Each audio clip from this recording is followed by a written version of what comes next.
আসসালামু আলাইকুম। সবাইকে শুভেচ্ছা জানাচ্ছি। মাসুম মাহবুব।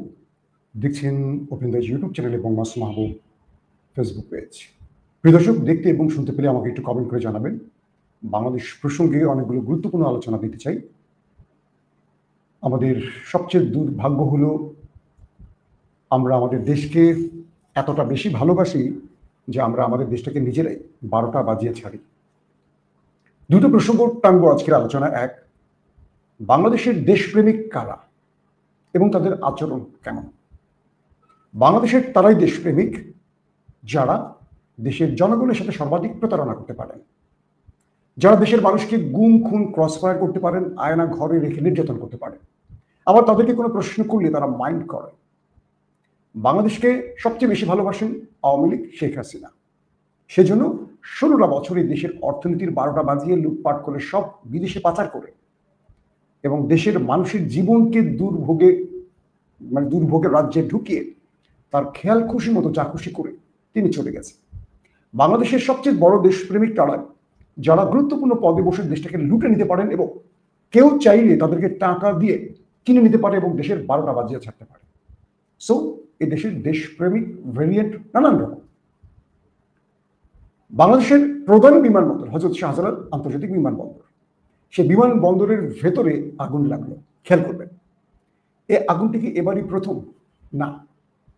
2013 সালে 5 এপ্রিল শুক্রবার ঠিক এভাবেই এখানে আগুন লেগেছিল। সেদিন শুক্রবার বন্ধ ছিল, 5 এপ্রিল। এবারও 2025 এসে 18 তারিখে আবারও আগুন লাগলো। সেই দিনটিও শনিবার, অর্থাৎ বন্ধের দিন।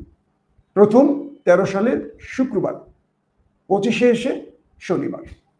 দেখবেন, যারা এলাকায় ছিলেন, মানে আগুনের ঘটনায় যারা কাছ থেকে দেখেছেন, তারা বলেছেন আগুনটা প্রথমে অল্প আকারে ছিল এবং এটা সময় নিয়ে একটা প্রকাণ্ড আকার ধারণ করে। কিন্তু এই সময়ের মধ্যে সিভিল এভিয়েশনের ফায়ার ব্রিগেড কোথায় ছিল? প্রশ্নটা করেছেন। এই প্রশ্নটা করা হয়েছিল আমাদের উপদেষ্টা ফারুক আজমকে। তিনি একটা এলোমেলো উত্তর দিয়েছেন। এই উত্তরটা রাইট উত্তর নয়। বলা হচ্ছে ফায়ার ব্রিগেড যারা বাহির থেকে এসছেন তারা এসে ঢুকতে পারেনি, তাদের ঢোকার ক্ষেত্রে অনুমতিতে লেট হয়েছে।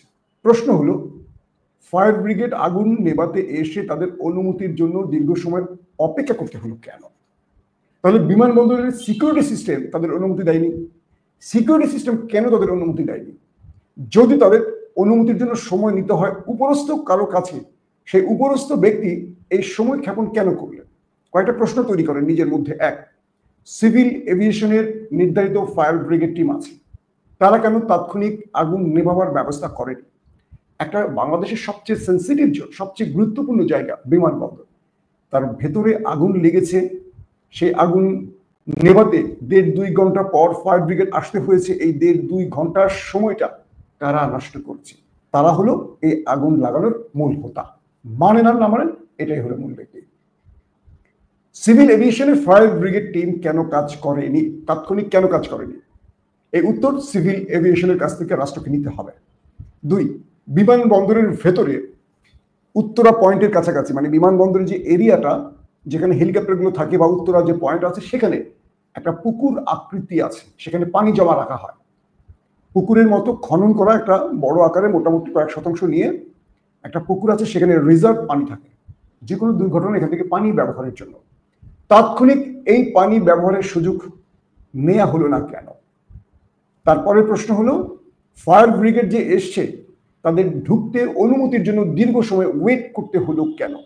একটা দেশ পুড়ে যাচ্ছে, $1 বিলিয়ন সম্পদ পুড়ে যাচ্ছে, আর আমাদের ফায়ার ব্রিগেড টিমকে বাইরে ওয়েট করতে হয়েছে কার জন্য? কেন? এই সময় ক্ষেপণ কারা করেছে? তাদেরকে ধরে আনেন, রাজপথে দাঁড় করান, উত্তর নেন। উত্তর সোজা সাপটা না হলে একদম ঠাস ঠাস ঠাস এই দেশ সোজা হয়ে যাবে। এই দেশে আইনের শাসন মানে এই নয় রাঘব বোয়ালদেরকে অর্থের বিনিময়ে ছেড়ে দেবে। 16টা বছর যারা এই দেশটাকে লুটপাট করেছে, অজস্র মানুষকে হত্যা করেছে, আমরা দেখেছি ক্যান্টনমেন্ট থেকে 600 বা 650 বা 626 জনের মধ্যে হাতে গোনা কিছু গ্রেপ্তার, বাকিরা সব চলে গেছে। প্রশ্ন হলো, এই বিশাল অ্যামাউন্ট কারা খেয়েছে? আমি বলতে চাই না কারা খেয়েছে, আপনারা উত্তর খুঁজতে থাকেন। হাসান মাহমুদ ধরা পড়ার পর চলে গেল, আরাফাত ধরা পড়ার পর গণমাধ্যম নিউজ করার পর চলে গেল, এইরকম করে হ্যাবিয়েট আওয়ামী নেতারা চলে গেছে। চলে গেছে বলা হচ্ছে বিশাল অ্যামাউন্ট দিয়ে চলে গেছে। কাদেরকে দিয়েছে সেই অ্যামাউন্ট? দেশপ্রেমিক কোনো বাহিনীকে নাকি কোনো রাজনৈতিক ব্যক্তিদেরকে? এই বিষয়গুলো কখনো তদন্ত হয়েছে? এগুলো জাতির সামনে ওপেন হয়েছে? তো এবার যারা এই কাজটি করেছেন, ধরেন এটা আমি দুর্ঘটনা হিসেবে না দেখে এটিকে আমি ষড়যন্ত্র হিসেবে দেখতে চাই। তো যিনি ষড়যন্ত্র করেছেন তিনি তো বিশাল অ্যামাউন্ট দিয়ে বেঁচে যাবেন, কারণ যে তদন্ত কমিটি করবেন তিনি তো অনেক বড় দেশপ্রেমী, টাকা দিয়ে তিনি তার দেশকে বিক্রি করার ক্ষমতা রাখেন। এই দেশে আজ অবধি কোনো দুর্ঘটনা বা ষড়যন্ত্রের তদন্ত রিপোর্ট আকারে কারো শাস্তি হয়েছে আমার জন্মে আমি শুনি নাই, এইবারও হবে না। কারণ হাসিনার মতো দানবীয় ব্যক্তি পারে না, ইউনুসের মতো দুর্বল ধ্বজভঙ্গ পাইলসের রুগী পারবেন, এটা আমি বিশ্বাস করি না। এখন আসেন প্রত্যেকটা সেক্টরে প্রশ্নগুলো তৈরি করেন। আগুনটা লাগার পর, আগুনটা লেগেছিল যে ইম্পোর্ট জোনে, অর্থাৎ যে কি বলে কার্গো ভিলেজে, সেখানকার লোকরা বলছিলেন যে আমরা প্রথমে চেয়েছিলাম এখান থেকে কিছু মাল সরিয়ে আমরা নিরাপদে সরিয়ে ফেলি, কিন্তু আমাদের সুযোগ দেওয়া হয়নি, অনুমতি দেওয়া হয়নি। এই মালগুলো সরাবার অনুমতি কারা দেয়নি? অর্থাৎ কারা চেয়েছে বাংলাদেশের এই সম্পদগুলো পুড়ে যাক? এই যে বললাম বিলিয়ন ডলারের সম্পদ পুড়েছে বাংলাদেশ, এই যে আগুন পুড়লো এটা বিশাল ধাক্কা আগামীতে দেখবে, বহু মানুষকে মাটি মানে কি বলবো পথে নামিয়ে দিয়ে যাবে, বহু হাজার হাজার লক্ষ মানুষকে পথে নামিয়ে দিয়ে যাবে। প্রথমে যে প্রশ্নটা করলাম, দুটো বন্ধের দিন, 13 সালের বন্ধের দিন শুক্রবার, 25-এ 18 তারিখের শনিবার বন্ধের দিন, এই বন্ধের দিন আগুন লাগে কেন? এই প্রশ্ন কিন্তু আপনাদের রাখতে হবে। তো সবকিছু মিলে আমি যেটা বুঝি, এই রাষ্ট্রের যারা ভালো চায় না, অথবা এই রাষ্ট্রের গুরুত্বপূর্ণ পদে যেসব ফ্যাসিজমের পেতাত্তারা বসে আছেন, তারা এই রাষ্ট্রকে ভয়ঙ্কর বিপদে ফেলতে চান। আর তাই এটারই কি বলবো নেপথ্যের নীল নকশা বাস্তবায়নের প্রাক দৃশ্যায়নগুলো আমরা দেখছি। এখন বাংলাদেশে আগুন লাগছে, কাল পরশু আরো ভয়াবহ বড় আগুন বা আরো ভয়াবহ ঘটনা ঘটবে, দেখবেন সিরিজ। শুধু আগুন নয়, আমাদের আমি গতকালকে লাইভে বলেছি, আমাদের গোয়েন্দা সংস্থাকে আমরা হাজার হাজার কোটি টাকা দিয়ে পালছি, আমাদেরকে গুম করার জন্য, খুন করার জন্য, ক্রস ফায়ার করার জন্য, আমাদেরকে মাথায় বালিশ ঠেকিয়ে গুলি করে, বুক চিড়ে, নাড়িবুড়ি বের করে, পায়ে ইট বেঁধে নদীতে ভাসিয়ে দেওয়ার জন্য, নদীতে ডুবিয়ে দেওয়ার জন্য আমাদের গোয়েন্দা বাহিনী। আচ্ছা, আমাদের এনএসআই, ডিজিএফআই গত 15 মাসে একটা সাকসেস বড় অপারেশন করতে পেরেছে? একটা সিঙ্গেল একটা। আমি আওয়ামী রেজিমটা বাদ দিলাম, যে বড় একটা রাষ্ট্রের বিরুদ্ধে বড় একটা ষড়যন্ত্রের পরিকল্পনা করা হচ্ছিল, এটা বানচাল করে দিয়েছে আমাদের এজেন্সি। আছে কিনা আমরা জানতে চাই। যদি ডিজিএফআই কেউ আমার এই ভিডিও দেখেন, এনএসএ কেউ দেখেন, তাদের প্রতি সম্মান রেখেই বলছি, একটু আমাদেরকে জানাবেন, আমরা জানতে চাই। যদি জানান আমরা কৃতার্থ থাকবো, আর যদি এরকম কিছু না থাকে তাহলে আমরা পাল্টা প্রশ্ন করি, আপনাদেরকে আমরা পালছি কেন? এই বক্তব্যের জন্য আমাকে কালকে তুলে নিয়ে যাবেন, আমাকে গুম করবেন, পথে আমাকে মেরে দিয়ে বলবেন সন্ত্রাসীরা মেরে দিয়েছে, দিতে পারেন। আরেকজন জন্ম নেবে, আরেকজন কথা বলবে। জিয়াউল আহসান মনে করেছিলেন, জিয়াউল আহসান ভাইয়ের সাথে আমার একসময় মোটামুটি ভালো সম্পর্ক ছিল, প্রথম দিকে তিনি র্যাপটপ যখন কাজ করতেন, সাংবাদিক হিসেবে তো আমাদের সম্পর্ক থাকবে। আমি বলেছিলাম যে ভাই, র্যাব যে মানুষগুলোকে মারছে, র্যাবকে কি প্রতিষ্ঠা করা হয়েছিল দেশের মানুষকে মারার জন্য? তিনি বলছিলেন যে না না না, আমাদের র্যাব মারছে না। আজকে দেখেন সকল তথ্যপত্র চলে এসেছে, জিয়াউল আহসান কোথায়? সেনাবাহিনীর সর্বোচ্চ পদের বা সর্বোচ্চ র্যাঙ্কিং পজিশনে যাওয়া একজন ব্যক্তি, অল্প সময়ের মধ্যে তার নৃশংসতার বর্ণনাগুলো শুনছি, তিনি কোথায় আছেন? জেলে আছেন। তার পরিণতি একবার কল্পনা করেন। কিন্তু তিনি গত 16 বছর বুঝতে পেরেছিলেন তার ভাগ্যে এরকম কিছু আসবে। আগামী দিন যারা যা কিছু করবেন বুঝে শুনে করবেন, যাই করবেন বুঝে শুনে করবেন। কারণ আপনাদের পরিকল্পনার সঙ্গে আরেকটা পরিকল্পনা তৈরি হয় মহান রব্বুল আলমিনের দরবারে। সেই দরবারে কি পরিকল্পনা হয় না শেখ হাসিনা জানে, না সালমান এফ রহমান জানে, না আনিসুল হক জানে, না ওয়াকরুজ্জামান জানে, কিংবা না মাসুম মাহবুব জানে, না জানে জিয়াউল আহসান। তার পরিকল্পনায় শেখ হাসিনা দেশ ছেড়ে চলে গেছেন, তার পরিকল্পনায় জিয়াউল আহসান কারাগারে আছেন, কনফার্ম ফাঁসি। তার পরিকল্পনায় সালমান এফ রহমান, আনিসুল হকরা জেলে আছেন, অজস্র হাজার কোটি টাকা আওয়ামী লীগের আমলে হাজার না লক্ষ কোটি টাকা লুটপাট করেছেন, কিন্তু জেলে আছেন। আমি বলবো আমাদের দেশকে যদি বাঁচাতে হয়, এইরকম দেশপ্রেমিকদের হাত থেকে দেশটাকে রক্ষা করেন, নতুবা এই দেশটা শেষ হয়ে যাবে। কারা আগুন লাগিয়েছে এই তথ্য বাংলাদেশে ফ্ল্যাশ হবে না, কখনো হবে না। ভাই যারা জানেন একটু আমাদের হেল্প করেন, কথা বলতে চান না কেন? ভয়। আমাদের এজেন্সির ভাইরা অনেকেই জানেন, হয়তো ভয় পাচ্ছেন, একটু ইনফরমেশন দেন আমাদেরকে। আমরা মরি, অ্যাটলিস্ট আপনারা বেঁচে থাকেন, আপনাদের দেশের জন্য প্রয়োজন, আমাদের কোনো প্রয়োজন নয় দেশের জন্য, আমরা মরে যাই, অ্যাটলিস্ট আমাদের মাধ্যমে দেশের একটা ভালো কাজ হোক। আমরা তো 16 বছর মরেই গিয়েছিলাম, বেঁচে ফিরবো বা বাঁচবো এটা কল্পনা করিনি। তারপর আল্লাহ একটা বোনাস লাইফ দিয়েছে, সেই লাইফটা আমরা দেশের জন্য দিয়ে দিই ভাই। অনেক প্রশ্ন তৈরি হয়ে গেছে, এখন এই প্রশ্নগুলো আসলে করে আর লম্বা করতে চাই না। আসেন আমি দ্বিতীয় একটা প্রসঙ্গে আসি। দ্বিতীয় যে প্রসঙ্গটা রাজনৈতিক প্রেক্ষাপটে আসে, আগুন লাগানোর বিষয়টা আমি আপাতত এখানে ব্রেক দিয়ে আমি আগুন থেকে একটু ভিন্ন দিকে আসি। আমরা দেখতে পাচ্ছি আমাদের অন্যতম একটি রাজনৈতিক দল, অন্যতম বলছি কারণ এটা সবচেয়ে আলোচিত এই সময়ের জন্য, এনসিপি। এই নাগরিক পার্টির প্রতিদিন তাদের ভিন্ন ভিন্ন স্টেটমেন্ট দেখি। একদিন আগে দেখলাম বিএনপি নেতা সালাউদ্দিন আহমেদকে নিয়ে তারা বললেন যে তাকে ক্ষমা চাইতে হবে, কারণ তিনি জুলাই আন্দোলনের বিপ্লবীদের তিনি বলেছেন ফ্যাসিজমের দোষর বা ফ্যাসিজমের লোক, এক কথায় এজেন্ট যেটাই বলেন না। সালাউদ্দিন আহমেদ আজকে নাহিদ ইসলামের সেই বক্তব্যের উত্তর দিয়েছেন, অর্থাৎ নাহিদ ইসলাম রূপায়ণ টাওয়ারে প্রেস কনফারেন্স করে সালাউদ্দিনের সমালোচনা করে বলেছেন যে জুলাই সনদের স্বাক্ষরের দিন আন্দোলনরত শিক্ষার্থীদের যে ফ্যাসিস্টদের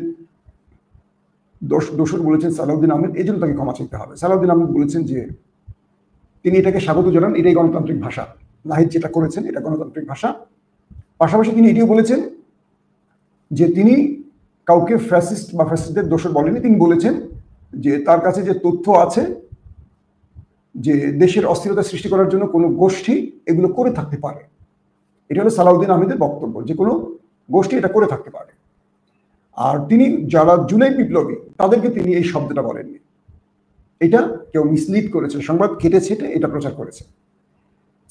সালাউদ্দিন আহমেদ আবার জামাত নেতা, জামাতের আমি ডক্টর শফিক সাহেবের বক্তব্যে বলেছেন, তিনিও ফেসবুকে একটা স্ট্যাটাস দিয়েছেন যে জুলাই বিপ্লবীদের ফ্যাসিস্ট বলাটা চরম অসৌজন্যমূলক শব্দ, এটারও জবাব দিয়েছেন সালাউদ্দিন আহমেদ। আচ্ছা, সালাউদ্দিন আহমেদ কি বলেছিলেন না তার উত্তরটা আমি একটু বলে দিচ্ছি।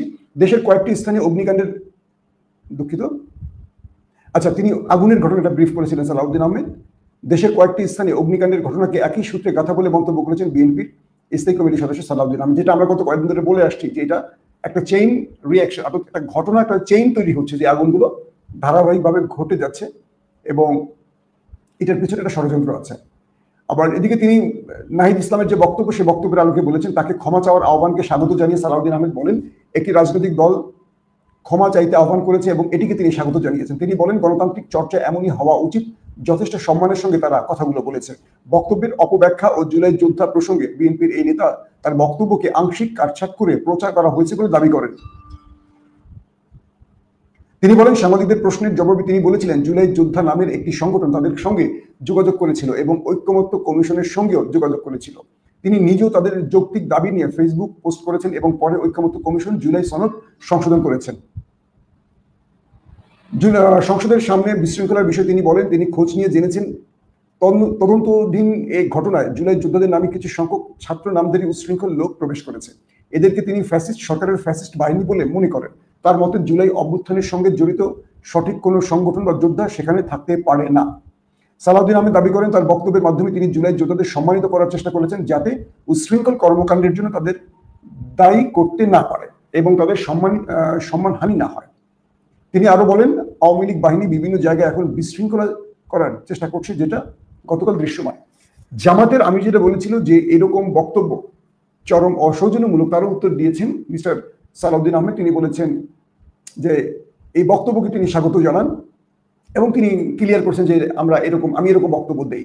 যাক, সালাউদ্দিন আহমেদের উত্তরটা আমার কাছে খুব ভালো লাগছে, খুব ডাইনামিক একটা অ্যান্সার দিয়েছেন এবং আমি মনে করি যে এই অ্যান্সারের মাধ্যমে নাহিদ ইসলামের রাজনীতিটা বা তারা যে রাজনীতিটা করতে চেয়েছেন এটা সঠিক হালে পানি পায়নি। প্রশ্ন হলো নাহিদ ইসলাম কালকে সালাউদ্দিন আহমেদকে আজকে আবার জামাত নেতাকে খোঁচা দিয়ে কথা বলেছে, এর কারণ কি?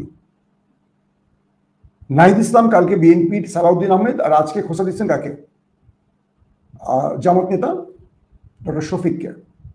তিনি বলছেন জামাত যে পিয়ার পদ্ধতি নিয়ে আন্দোলন করছে এটা একটা জাতির সাথে প্রতারণার সামিল, অর্থাৎ এটাকে একটা খুব সুন্দর শব্দ বলেছেন আমাদের নাহিদ ইসলাম। প্রশ্নটা হলো কখনো বিএনপি কখনো জামাতকে আসলে খোঁচা দিচ্ছে কেন? কালকে বিএনপিকে খোঁচা দিয়ে তার উত্তরটা বা তার ওজনটা বা তার রিয়েকশনটা হয়তো নাহিদ ইসলাম নিতে পারে, নিতে ব্যালেন্স করার জন্য আজকে কি জামাতকে খোঁচা দিয়েছে? দুটো প্রশ্ন করি। এনসিপির অনেকেই বলছেন যে জামাতের সাথে তাদের কথা ছিল, জামাত জুলাই সনদে স্বাক্ষর করবে না। প্রশ্ন হলো, জামাতকে ব্যবহার করে এনসিপি এই পর্যন্ত এসছে। প্রথম দিকে সবাইকেই ব্যবহার করেছিল বিএনপি এবং জামাতকে। পরবর্তী অনেক ক্ষেত্রে আমরা দেখেছি জামাতকে ব্যবহার করেছে বেশি এনসিপি। বিএনপি তো আগেই এনসিপি কে তালাক দিয়ে দূরে সরে গেছে। বিএনপি বুঝে গেছে, বিএনপি বুদ্ধিমানদের দল, তারা বুঝে গেছে কি করতে হবে, কি করা উচিত না। কিন্তু মজার বিষয় হলো, এনসিপি বারবারই চায় জামাতকে ব্যবহার করে তারা মূল ট্রাম্প কার্ডটা তাদের গ্রিপে নেবে। যেমন বিপ্লব, বিএনপি জামাত বিপ্লব বাস্তবায়ন করেছে, পোস্টার বয় ছিল আমাদের বৈষম্য বিরোধীরা, উপদেষ্টা হয়েছেন তারা, বিশাল অঙ্কের টাকার মালিক হয়েছেন তারা, সব তারা। কিন্তু তারা নিজেদের দলও বানিয়েছে। তারা চাচ্ছেন যে আমাদেরকে সবসময় মাথায় করে রাখা হোক। আমরা মাথায় করে রেখেছিলাম আমাদের এই প্রিয় ভাইদেরকে, সার্জিস, হাসনাত, নাহিদের মাথায় করে রেখেছিলাম। কিন্তু পরক্ষণে যখন বুঝতে পারলাম তারা ব্যবসা করতে এসছে, রাজনীতি করতে আসেনি। রাজনীতি আর ব্যবসার চরিত্র দুই রকম। তখন বিএনপি তাদের কাছ থেকে ফেলে দিয়েছে, জামাতও তাদেরকে বুঝিয়ে দিয়েছে যে আমাদের প্রয়োজন তোমাদের আছে, তোমরা আমাদেরকে ব্যবহার করে ছুঁড়ে ফেলে দিবা, তোমরা আমাদেরকে ব্যবহার করো, আবার হঠাৎ করে পিআর পদ্ধতি প্রশ্ন আসলে তোমরা বিএনপির সাথে একজোট হও, ঠিক আছে আসো খেলি তোমাদের সাথে। জামাত জাস্ট এনসিপির কাছ থেকে ফেলে দিয়েছে। এনসিপি এখন না বিএনপি না জামাতের। কয়েকটা প্রশ্ন বলি, এনসিপি কোনো আসনে নির্বাচন করলে একটি আসনে বিজয় লাভ করতে পারবে, কিন্তু এই এনসিপি 4টা বিশ্ববিদ্যালয় ডাকসু, জাকসু, চাকসু, রাকসু নির্বাচনে তাদের একজন প্রার্থী বিজয় লাভ করেছে, দেখেন করেনি। কিন্তু এই জুলাই সমন্বয়কদের মধ্যে বা আন্দোলনের 2জন কিন্তু বিজয় লাভ করেছে, তারা বৈষম্য বিরোধী না। আম্মার আর জিতু, একজন রাজশাহীর আরেকজন জাহাঙ্গীরনগর ইউনিভার্সিটির। তারা কেন বিজয় লাভ করেছে? কারণ তারা বিপ্লবের পর তারা এই চাঁদাবাজি, তদবির বাণিজ্য, দুর্নীতির সাথে জড়ায়নি। তারা দেশকে মুক্ত করে, জিতু কিন্তু ছাত্রলীগ করতো, সেখান থেকে তিনি আন্দোলনে যোগ দিয়েছিলেন। এবং জাহাঙ্গীরনগর ইউনিভার্সিটিতে জিতু শিবিরকে বিট করে জিতেছে, খেয়াল করবেন। এবং আম্মার, রাজশাহী বিশ্ববিদ্যালয় আম্মার অনেক ভোট পেয়ে বিজয় লাভ করেছে, সেখানেও তিনি শিবিরকে পরাজিত করেছেন। তিনিও জুলাই বিপ্লবী ছিলেন, জুলাই আন্দোলনের সামনে সারি নেতা। তাহলে এই দুটো বিশ্ববিদ্যালয় এমন 2জন বিজয় লাভ করেছে, কিন্তু ঢাকা বিশ্ববিদ্যালয়ের বাকের, কাদের বা আরো যারা ছিলেন তারা কেন বিজয় লাভ করেন? কারণ জুলাইটাকে তারা বেঁচে খেয়েছে, মানেন আর না মানেন, তারা স্বীকার করুক আর না করুক। এই আসিফ, মাহফুজ, নাহিদ, সার্জিস, হাসনাত এরা প্রত্যেকে জুলাইকে বিক্রি করেছে, কিন্তু এরা মনে করেছে এরা বুদ্ধিমান, বাকিরা বুঝবে না। এরা জুলাই বিক্রি করে দল বানিয়েছে, জুলাই বিক্রি করে গুরুত্বপূর্ণ লোকদেরকে পদে বসিয়েছে। সবাই না, আমার বক্তব্য সবার উদ্দেশ্যে না, এদের মধ্যে অনেকেই করেছে, যেগুলো দ্রুত মানুষের মধ্যে ইফেক্ট পড়েছে। কিন্তু দেখেন যে ছেলেগুলো, আম্মার তার রাজনৈতিক দল নেই, জিতু সাবেক ছাত্রলীগ কিন্তু জুলাই বিপ্লবী এবং ছাত্রলীগ ছেড়ে বেরিয়ে এসে, তাদেরকে মানুষ মনোনীত করেছে। কেন? ছাত্ররা এইরকম নেতৃত্ব চায়। তাহলে বৈষম্য বিরোধীদের এই অবস্থা কেন, বা তাদের পক্ষের বাকশাসের অবস্থা এরকম কেন? কাদের কয়টা ভোট পেয়েছে, বাকের কয়টা ভোট পেয়েছে, এখান থেকে এনসিপি কে শিক্ষা নিতে হবে যে এইরকমই ভোটের পার্সেন্টেজ হবে আগামী নির্বাচনে তাদের। এখন তারা বিএনপিতে যাবে নাকি জামাতে যাবে, এটা নিয়ে অনেক আলোচনা, এটা নিয়ে আমি আর একটা আলাদা পর্ব করব। কিন্তু প্রশ্ন হলো, এনসিপির রাজনীতি শেষের দিকে। এনসিপি এখন আলোচনায় থাকতে চায়, কখনো বিএনপিকে কখনো জামাতকে খোঁচা দিয়ে তারা আলোচনায় থাকতে চায়। কারণ এনসিপি বেঁচে আছে সোশ্যাল মিডিয়া আর গণমাধ্যমের নিউজে, বাস্তবে ফিল্ডে এনসিপি নেই। আর এনসিপিকে এভাবে শেষ করে দেওয়ার জন্য এই এনসিপি যথেষ্ট, তারাই দায়ী। প্রতিদিন তাদের বিতর্কিত বক্তব্য। যখন এই দেশটাকে গড়ার সময় ছিল, যখন দেশটাকে নিয়ে এগিয়ে যাওয়ার সময় ছিল, তখন তারা তদবির বাণিজ্য করেছে। পরিবারের লোকগুলোকে মাঠে নামিয়ে দিয়ে সুবিধা নাম করে অনেকের থেকে মোটা অঙ্কে টাকা হাতিয়েছে। রাজনীতির জায়গাতে মানে এই অল্প দিনে এরা যে পরিমাণ অর্থের মালিক হয়েছে, এটা বাংলাদেশের কোনো রাজনৈতিক দল এভাবে হয়নি। বিএনপি, আওয়ামী লীগকে অনেক কাঠখড় পুড়িয়ে টাকার জন্য যে সময়টা এত ধনী হতে বা অনেক টাকার মালিক হতে তাদের অনেক কাঠখড় পোহাতে হয়েছে, কিন্তু জুলাই বিপ্লবের এই পোস্টার বয়তে সেটা করতে হয়নি, তার ধুম করে হয়ে গেছে।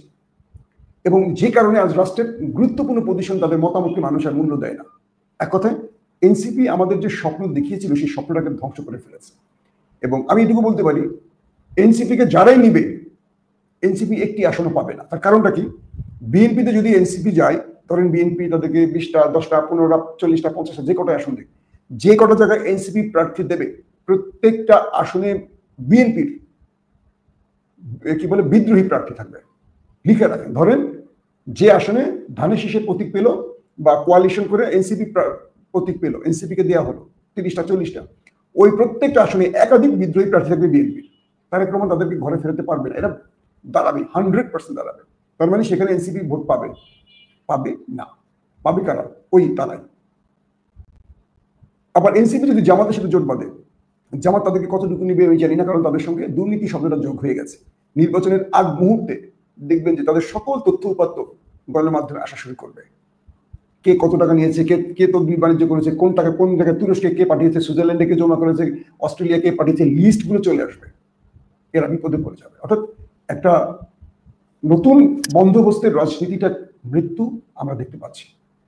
এখন এনসিপিকে টিকে থাকতে হবে আলোচনার মাধ্যমে। কখনো বিএনপিকে কখনো জামাতকে খোঁচা দেবে, গালি দেবে, বিতর্ক ছড়াবে, সোশ্যাল মিডিয়ায় সংবাদে থাকবে, কিন্তু এ করে ভোটের রাজনীতিতে বড় কি বলবো ডাইমেনশন আনা যাবে না। ভোটের রাজনীতি একটু ব্যতিক্রম। ভোটের রাজনীতিতে মানুষের কাছে আস্থা অর্জন জরুরি। প্রিয় দর্শক, বিদায় নিচ্ছি। প্রত্যেকে ভালো থাকবেন। আল্লাহ হাফিজ।